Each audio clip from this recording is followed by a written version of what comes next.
শিক্ষার্থী হিসেবে যেখানে শিক্ষকদের সম্মান করা উচিত ছিল, কিন্তু সেখানে তারা শিক্ষকদের তুই করে কথা বলছে। আমার সব থেকে বড় প্রশ্ন হচ্ছে খালেদা জিয়া কিংবা জিয়াউর রহমানের যে আদর্শ রাজনৈতিক, তারা কি আসলে সে আদর্শ রাজনৈতিক ধারণ করে? শিক্ষা সন্ত্রাস দোসরের সময়ে ঠিক যেভাবে বলা হতো যে ট্যাগিং দেওয়া হতো, এখন ঠিক তারা আমাদেরকে সেভাবে ট্যাগিং দিয়েছে। তারা আমাদেরকে বলছে শিবিরা এখানে এসে দাঁড়িয়ে।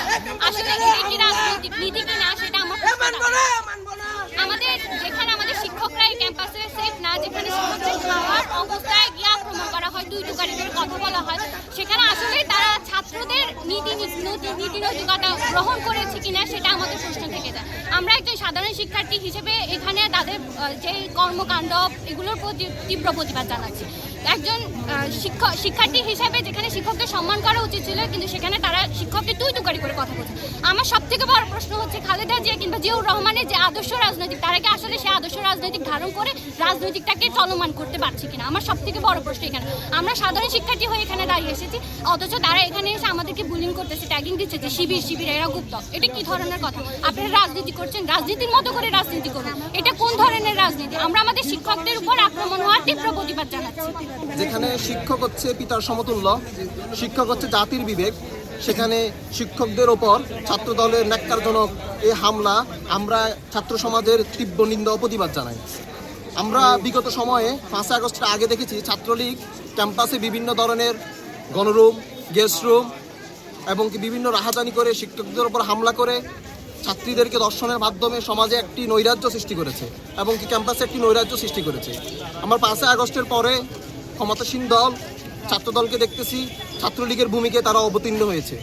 তাদের যে রাজনীতি, এই রাজনীতি বর্তমান যে 26 সালে যে রাজনীতি এটার সাথে মিলবে না। আর বর্তমান যে 24-এর যে রাজনীতি, 24-এর পরে যে বাংলাদেশে যে রাজনীতির উত্থান হয়েছে, সেই রাজনীতির সাথে ছাত্র দলের রাজনীতির কোনো মিল নেই।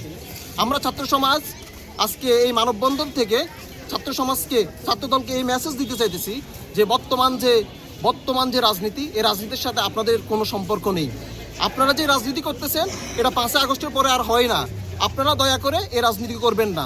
ছাত্রদের উন্নয়নের জন্য, ছাত্রীদের উন্নয়নের জন্য আপনারা করেন, আপনারা ছাত্র কল্যাণমূলক কাজ করেন। আপনাদের যদি কোনো কর্মসূচি না থাকে, ছাত্র সমাজ থেকে পরামর্শ নেন, মতামত নেন যে কিভাবে আপনারা আমাদের উপকার করতে পারবেন, কিভাবে আমাদের জন্য কাজ করতে পারবেন, আমাদের থেকে পরামর্শ নেন। আমরা ইনশাল্লাহ পরামর্শ দিব। আমাদের নোয়াখালী সরকারি কলেজের জন্মলগ্ন থেকে এ যাবৎ পর্যন্ত এমন ন্যাক্কারজনক ঘটনা কখনোই ঘটেনি। শিক্ষক হচ্ছে বাবা মা সমতুল্য। বাবা মায়েদের প্রতি যেমন আমাদের মান অভিমান থাকতে পারে, তেমনি শিক্ষকদের উপরও থাকতে পারে। তা প্রকাশের জন্য কিছু নিয়ম কানুন রয়েছে, কিন্তু সকল নিয়ম কানুনকে আমরা দেখেছি গতকালকে বিসর্জন দিয়ে যেভাবে শিক্ষকদেরকে লাঞ্ছনা করা হয়েছে, তা সত্যি শিক্ষক তথা পুরা বাংলাদেশের শিক্ষা জাতি এবং শিক্ষকদের জন্য খুবই দুঃখজনক। আমরা আজকে যারা সাধারণ শিক্ষার্থী একত্রিত হয়েছি, আমরা একদম দুঃখ ভরাক্রান্ত মন নিয়ে উপস্থিত হয়েছি। যারা এটার সাথে সম্পৃক্ত তারাও আমাদের ভাই, আমাদের ভাইরা বিপদে চলে গেছে। আমরা আহ্বান করব তারা সঠিক পথে ফিরে আসুক। বাবা মা সমতুল্য শিক্ষকদের কাছে ওনারা ক্ষমা চেয়ে আবারও সুস্থ সুন্দর স্বাভাবিক শিক্ষাঙ্গন গড়ার জন্য অবতীর্ণ হোক শিক্ষাঙ্গনে। আমরা এটাই প্রত্যাশা করি।